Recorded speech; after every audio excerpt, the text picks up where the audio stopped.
नमस्कार, अनिल प्रसाद के साथ मैं विकी प्रजापति अनोखा प्रयास यूट्यूब चैनल में आप सभी का स्वागत है।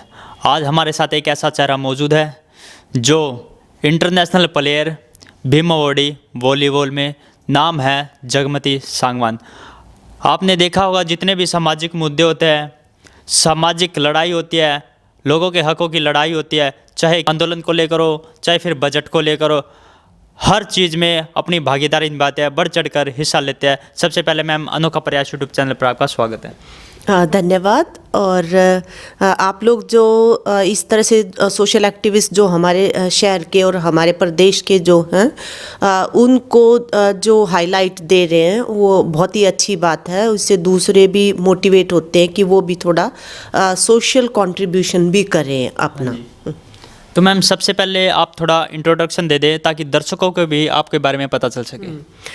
मेरा नाम जगमती सांगवान, मैं सोनीपत के बुटाना गांव से बिलोंग करती हूं और मैं 10वीं तक गांव में पढ़ने के बाद 1 साल गोहाना कॉलेज में पढ़ी अप डाउन करके। उसके बाद हरियाणा एग्रीकल्चर यूनिवर्सिटी हिसार में स्पोर्ट्स कॉलेज था, वहाँ पे फ्री लॉजिंग बोर्डिंग होता था आउटस्टैंडिंग स्पोर्ट्स पर्सन के लिए। तो वहाँ पे मेरा एडमिशन हुआ और मैं फिर उसके बाद वहाँ पे पढ़ी और 80, 81, 82 इंडिया की वॉलीबॉल की टीम की सदस्य रही। उसमें एशिया में हमारा ब्रॉन्ज मेडल आया, वर्ल्ड लेवल पे भी खेले और 82 एशियाई खेल जो दिल्ली में ही हुए थे वहाँ पे भी मैं खेली थी। और ये सारा खेल के जो एक्सीलेंस थी उसके आधार पे मुझे भीम अवार्ड मिला। और उसके बाद फिर मैं नौकरी में आई यहाँ पे एमडी यूनिवर्सिटी रोहतक में एज असिस्टेंट डायरेक्टर स्पोर्ट्स मेरी अपॉइंटमेंट हुई थी फर्स्ट 1988 में। और उसके साथ साथ क्योंकि मैं जेंडर इश्यूज़ पे भी काम करती थी, क्योंकि जब हम विदेश में गए खेलने तो हमने ये देखा कि हमारी जो टीम हारती हैं वो इस वजह से हारती हैं कि लड़कियां जिनके अंदर पोटेंशियल है असल में हमारी जो सामाजिक कुरीतियों की वजह से, सामाजिक पिछड़ेपन की वजह से उनको मौका नहीं दिया जाता आगे बढ़ने का। तो उस वजह से फिर हम हारते हैं इंटरनेशनल लेवल पे। खुद मेरे गांव की मेरे से 3 लड़कियां अच्छा खेलती थी, वो तीनों को 10वीं के बाद उनकी शादी कर दी और फिर आगे पढ़ने का खेलने का मौका नहीं मिला। बिल्कुल। इसकी वजह से वो फिर पीछे रहेगी। तो इसलिए फिर मैं साथ साथ में सामाजिक काम भी करती रही अपनी नौकरी के साथ।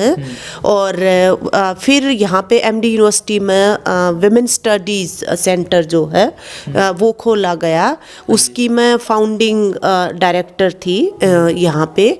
और इसके साथ साथ एक विमेन ऑर्गेनाइजेशन जो हमने खुद बनाई 1985 में जो महिलाओं की समानता के लिए काम करे। आपकी बात को थोड़ा सा रोक कर मैं एक क्वेश्चन पूछना चाहता हूँ। सबसे पहले हमारे दर्शकों को ये बताए, मतलब भीम अवार्ड मिला आपको, भीम अवार्ड तक पहुँचने में कितना संघर्ष करना पड़ा एक महिला होने के नाते, क्योंकि लड़कियों को नहीं दिया जाता, खेलों में नहीं जाने दिया जाता, कितना संघर्ष करना पड़ा आपको? देखिए अब तो हालात बहुत बदले हुए हैं, लेकिन जब हमने खेलना शुरू किया तब तो बहुत ही मुश्किल था लड़कियों का खेलना और पढ़ाई करना, आगे हायर एजुकेशन के लिए जाना।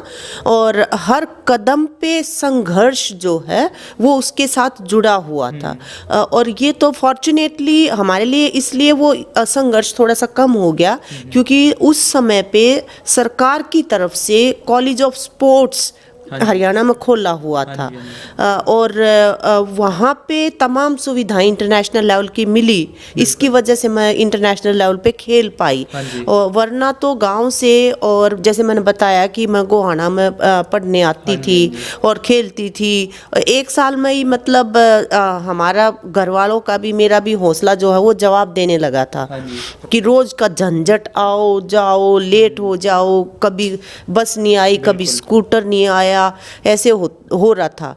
तो वो जो मतलब सरकारी सपोर्ट जो बीच में होती थी, जो स्ट्रक्चर्स की, वो उसने बहुत मदद की हमारी। और दुर्भाग्य से अब बातें तो बहुत होती हैं स्पोर्ट्स के बारे में, लेकिन पूरे हरियाणा में एकमात्र स्पोर्ट्स कॉलेज था जो हरियाणा एग्रीकल्चर यूनिवर्सिटी हिसार में था, जिसमें मैं पढ़ी, खेली और अनेकों इंटरनेशनल प्लेयर उसने दिए, लेकिन वो आज बंद पड़ा है वो भी। और अनेकों अकेडमीज़ हैं जहाँ पे बच्चे जो हैं गरीब परिवारों के, वो अपने पूरे परिवार का बजट निचोड़ के वहाँ पे प्रैक्टिस करने को मजबूर हैं। और वहाँ पे बहुत तरह की मतलब पिछले दिनों वायलेंस भी देखने को मिली हमारी स्टेट में, ऐसी तो मैम जैसे पूरे हरियाणा में मेरे ख्याल से ओलंपिक की बात करें या फिर इंटरनेशनल की बात करें, नेशनल की बात करें, सबसे ज़्यादा खिलाड़ी हरियाणा से ही जाते हैं। लेकिन जो आप कॉलेज बता रहे हो, स्पोर्ट्स कॉलेज, वो आज बंद पड़ा है, क्या कारण है इसका? मेरे ख्याल से ये है कि क्योंकि ऐसे जो खेलों का करियर जो अपनाते हैं ना, वो गरीब परिवारों के लड़के लड़कियां जो हैं वो अपनाते हैं, और उनके ऊपर बजट लगाना वो सरकारें जो हैं हमारे यहाँ की वो चाहती नहीं है। नहीं तो जितने रिजल्ट उसने दिए वो बहुत ही मतलब नायाब रिजल्ट्स थे, उसके बावजूद उसको बंद करना हमारी तो समझ से बाहर है। हमने खुद इतने प्रयास किए कि दोबारा से उसको खोला जाए, क्योंकि उससे गरीब परिवारों के बच्चों को बहुत बड़ा सपोर्ट था। ऐसा तो मुझे तो ये लगता है कि उन पे खर्चा नहीं करना चाहती सरकारें, बस उनसे मतलब निचोड़ना चाहती हैं, इसकी वजह से वो बंद किया गया। अब इतने सालों से, पिछले 20-25 साल से राग अलाप रहे थे कि यूनिवर्सिटी खोलेंगे, स्पोर्ट्स की यूनिवर्सिटी खोलेंगे। यूनिवर्सिटी की अपनी एक जगह है, लेकिन एक्सीलेंस के लिए जब नौजवान हैं हमारे युवा, उस समय पे कॉलेज जो हो ना, स्पोर्ट्स कॉलेज जहाँ पे free accommodation, free facilities, free आपकी एजुकेशन है, वो बहुत बड़ी बात थी एक। लेकिन दुर्भाग्य ही कहेंगे हरियाणा का कि मतलब हमारे यहाँ के जो नेता हैं एक दूसरे से कंपटीशन करते ये बताने में कि हमने खेलों के लिए ये किया, हमने खेलों के लिए ये किया, लेकिन उनसे पूछा जाए कि कितने इंजीनियरिंग कॉलेज हैं, कितने दूसरे कॉलेज हैं, लेकिन एकमात्र जो मतलब खेल कूद महाविद्यालय था वो ही बंद क्यों किया गया? क्यों नहीं उसको आगे चलाया जा रहा, रीओपन किया जाए उसको? ये बात। तो मैम आप सामाजिक जितने भी मुद्दे होते हैं, लोगों की हकों की लड़ाई लड़ते हो, लेडीज़ के हकों की लड़ाई लड़ते हो, लेकिन हाल फिलहाल जो किसान आंदोलन हुआ था, किसान आंदोलन में आपने बढ़ चढ़कर हिस्सा लिया, वहाँ पर रहते भी थे आप। क्या कारण था कि किसान आंदोलन के जो कानून आए उसमें आपको लड़ाई लड़नी पड़ी? देखिए, हम जो खेती बाड़ी करते हुए ही पले बढ़े हैं असल में। मैं 10वीं तक गांव में थी, तो पहले सारा सुबह काम करके खेत का, और फिर हम पढ़ने जाते थे, उसके बाद खेलने जाते थे। और मतलब एक तरह से जो खेल का सफ़र है वो खेतों से होकर गुजरा है, यानी कि ज़मीनी स्तर से, ज़मीन से जुड़ा हुआ है। बिल्कुल, हाँ। और ये जो 3 जो सरकार के द्वारा कानून लाए गए थे, ये हमारी खेती बाड़ी को कंपनियों के हवाले करने का सौदा था एक तरह से, जो कॉरपोरेट सेक्टर है। कॉरपोरेट सेक्टर ने बाकी तो तमाम हमारे यहाँ के जो फील्ड जो हैं उन पे कब्जा कर ही रखा है, केवल खेती बाड़ी बची हुई है, और वो खेती बाड़ी ही विकास कर रही है देश के अंदर। चाहे खाद्य सुरक्षा का देखें और दूसरी जगहों पे भी देखें, वो प्रोडक्शन जो है वो जीडीपी में कंट्रीब्यूट करती है। तो वो खेती बाड़ी को जब कंपनियों के हवाले किया जाए, और जब हमारे जैसों को इसकी मतलब इसके निहितार्थ पता हो कि इससे भूखमरी फैलेगी, इससे यहाँ पे बेरोजगारी फैलेगी, इससे यहाँ पे मतलब अपराधीकरण फैलेगा, तो हम क्यों नहीं लड़ेंगे? हम तो डट के लड़े, बिल्कुल सबके साथ खड़े होके, और ना केवल खुद लड़े, हमने अनेकों मतलब जो बहन भाई हैं उन सबको भी मोटिवेट किया, लामबंद किया कि चाहे जो हो जाए, लेकिन ये जो तीनों काले कानून हैं ये वापस करवाए बिना अपना देश जो है वो दोबारा से गुलामी की गर्त में चला जाएगा।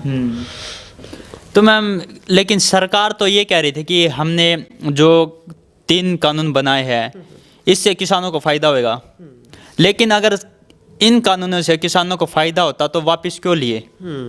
हाँ बिल्कुल, आप सही फरमा रहे हैं कि अगर वो इतना फायदा था तो वो उन किसानों को समझा क्यों नहीं पाए। बिल्कुल। हाँ, अगर फायदे में होते तो वो किसान उनको हाथों हाथ लेते। हाँ जी। असल में उनको भी पता है कि ये जो सरकार आई है सत्ता में, इनके चुनाव अभियान के ऊपर अडानी अंबानी जो कॉरपोरेट सेक्टर जो है उन्होंने पानी की तरह से पैसा बहाया और वो लालायित हैं आज की हम खेती पे कब्जा करें किसी तरह से, क्योंकि हमारे यहाँ की जो खेती है, हमारे यहाँ का जो क्लाइमेट जो है वो यूरोप और वो वहाँ पे नहीं मिलता है। जितनी फसलें हमारे यहाँ पे होती है जिस तरह की, वो पूरी दुनिया में कहीं पे भी नहीं है। इसी वजह से हमारे देश को सोने की चिड़िया कहा गया है।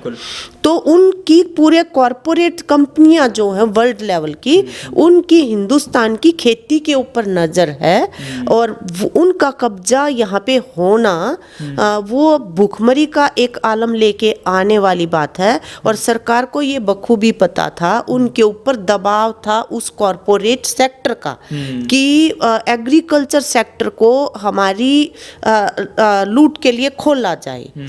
तो वो दबाव था असल में उनके ऊपर, ना कि ये कोई किसानों के हित में थे। किसानों ने बिल्कुल एक एक लाइन जो है, हमने उन कानूनों की पढ़ी, चूल्हे पे बैठ के क्लास लगाई कि ये इस कानून, इस लाइन का ये मतलब, इस लाइन का ये मतलब है। अगर वहाँ उसमें कोई भी फायदा नजर आता तो निश्चित रूप से किसान उसको समझते, लेकिन वो था नहीं। असल में वो कॉरपोरेट के दबाव में लाए गए कानून थे और इसकी वजह से जब देश में उसका विरोध हुआ। तो मैम आप गृहस्थी भी है आपकी, अच्छा खासा पैसा भी है, लेकिन लोगों के हकों की लड़ाई क्यों लड़ते हो आप? महिला होने के नाते या फिर बजट आए, मतलब हर चीज़ में आप बढ़ चढ़कर हिस्सा लेते हो, क्यों?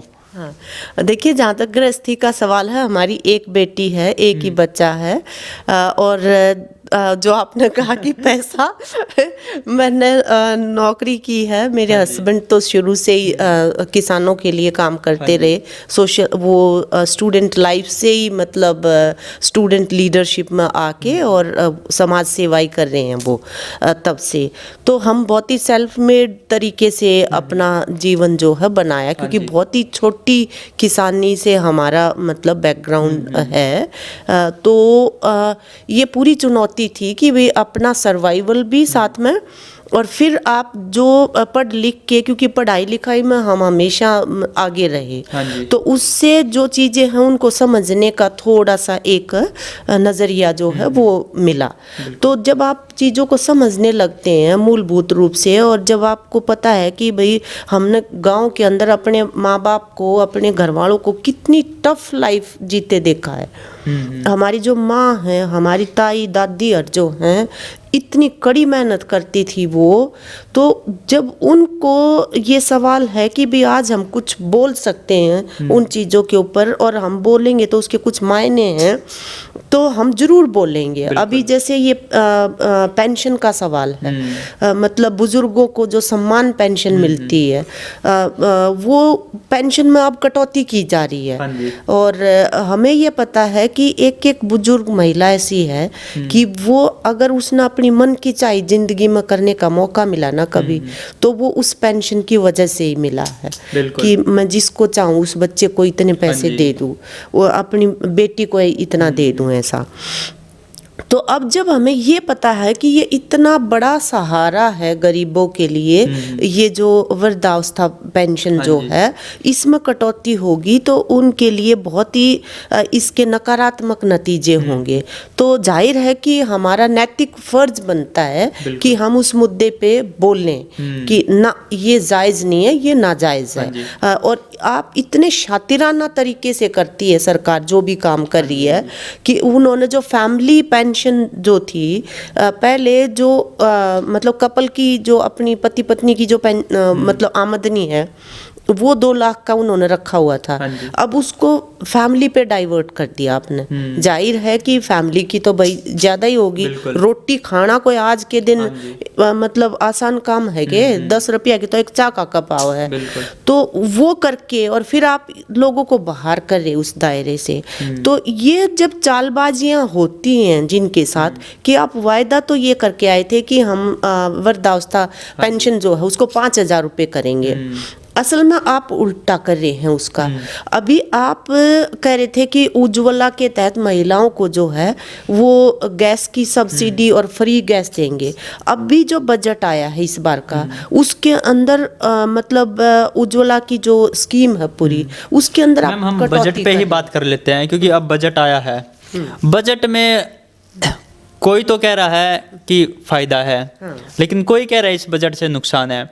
इसमें क्या तो फायदा है, क्या नुकसान है, ताकि दर्शकों को बताए, उनको भी पता लग सके, क्योंकि छोटी छोटी चीज़ों से ही मिलकर सब कुछ बजट तैयार होता है। 1 साल का हर साल आता है मैडम, सबको पता है। क्या फायदा है, क्या नुकसान है?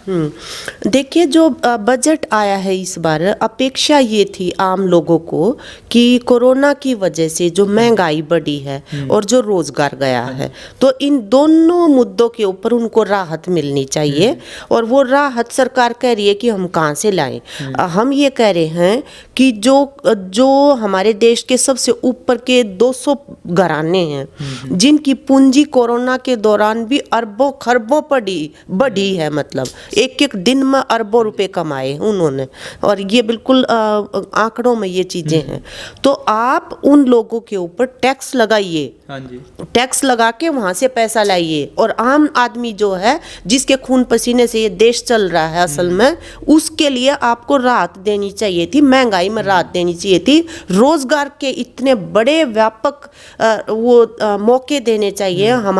हमारा देश युवाओं का देश कहा जाता है आज, लेकिन युवाओं की जितनी बेकदरी इस देश के अंदर हो रही है आज कि आप मतलब नौकरी नहीं दे रहे उनको, उनका एक पेपर सरकार कंडक्ट नहीं करवा पा रही है। जितने पेपर कंडक्ट करते हैं वो ही लीक हो जाते हैं। भाई आप क्या सरकार चलाएंगे? और कितने कितने पैसे, कितने कितने फार्म भरे हैं युवाओं ने, कह रहे थे कि 2 करोड़ रोजगार दिया करेंगे।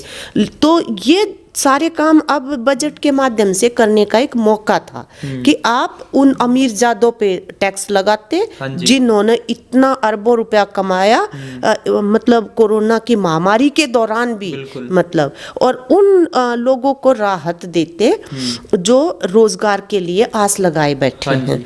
लेकिन ना रोजगार के सवाल पे कुछ किया गया है, ना ही महंगाई को चेक करने के लिए कुछ किया गया है, ना ही महिलाओं के लिए जो है इतनी असुरक्षा का आलम है। तो वो जो उनके जो कानून है सुरक्षा के लिए बने हुए हैं उनकी इम्प्लीमेंटेशन के लिए नहीं किया। और तो और आप छोड़ दीजिए, नरेगा जो है, नरेगा मनरेगा, मतलब ऐसे परिवार हैं जो उसमें काम करते हैं जिनके पास जीवन में और कोई ऑप्शन ही नहीं है। मतलब ज़्यादातर उस स्कीम के अंदर विधवाएं हैं जो काम करती हैं कि पति चला गया, 4 बालका का पेट भरना है उसने, वो मतलब उसके अंदर काम करती हैं। उस नरेगा में ही उनको कुछ काम मिल रहा था, उसके अंदर भी कटौती कर दी। उसमें बढ़ाया जाना चाहिए था बहुत व्यापक पैमाने पे कि जब तक हम रोजगार नहीं दे पा रहे नौजवानों को, भाई 60 डाल के काम शुरू करेंगे तो तब तक ये काम करो तुम। लेकिन गरीबों को तो मैम, गरीबों को तो हक देना चाहिए, उन्हीं का हक खा रहे हैं, क्या फायदा फिर? हाँ, तो इसके ऊपर बहुत जबरदस्त प्रतिक्रिया है देश के अंदर कि आप न आम आदमी के लिए बिल्कुल सोचा नहीं है इस बजट के अंदर, जो कि एक मौका था। तो इसलिए उसकी मतलब उसको जलाया भी जा रहा है, उसकी मतलब विरोध हो रहा है जबरदस्त तरीके से। खेलों को कहते हैं ओलंपिक्स में इतना मेडल लेके आ रहे हैं, अच्छे रिजल्ट्स लेके आ रहे हैं खिलाड़ी जो है, लेकिन जो बजट उसमें बढ़ाया जाना चाहिए वो बिल्कुल उसकी संगति में कहीं पे भी मैच नहीं करता है। ऐसी बात है। तो जैसा कि आपने देखा, हमारे साथ जगमती सांगवान मैम थी, बहुत ही बेबाक तरीके से इन्होंने बात कही। लोगों के हकों की लड़ाई लड़ती है और लड़ती रहेंगी आगे भी। तो मैम, अंत में अनोखा प्रयास यूट्यूब चैनल की टीम को क्या कहना चाहोगे? देखिए, अनोखा प्रयास जो चैनल है और इस तरह के जो चैनल हैं उनको जो नौजवान चला रहे हैं हमारे यहाँ के, हम उनको बहुत ज़्यादा रिगार्ड देते हैं कि क्योंकि वो आम आदमी के सवाल जो हैं, जो मेन मीडिया आज कॉरपोरेट मीडिया हो गया है, वो नहीं उठा रहा उन सवालों को। उन सवालों को ये जो छोटे चैनल जो हैं वो उठा रहे हैं, वो रोशनी में लेके आ रहे हैं। क्या उनकी पीड़ाएं हैं, क्या उनकी चिंताएं हैं, क्या उनके दर्द हैं। तो इन चैनल्स के माध्यम से वो मुद्दे जो है वो सामने जो आने लगे हैं। तो हम ये चाहते हैं कि इस तरह के जो भी काम कर रहे हैं नौजवान, उनको भरपूर प्रोत्साहन मिलना चाहिए, सरकारों की तरफ से भी और समाज की तरफ से भी पूरा सहयोग मिलना चाहिए। और आप लोगों ने जो मुझे भी अपनी बातचीत करने का मौका दिया आपके चैनल के माध्यम से, उसके लिए भी आपका बहुत बहुत शुक्रिया। बहुत बहुत धन्यवाद। जुड़े रहिए अनोखा प्रयास यूट्यूब चैनल से। वीडियो को लाइक करो, कमेंट करो, शेयर करो और चैनल को सब्सक्राइब करो।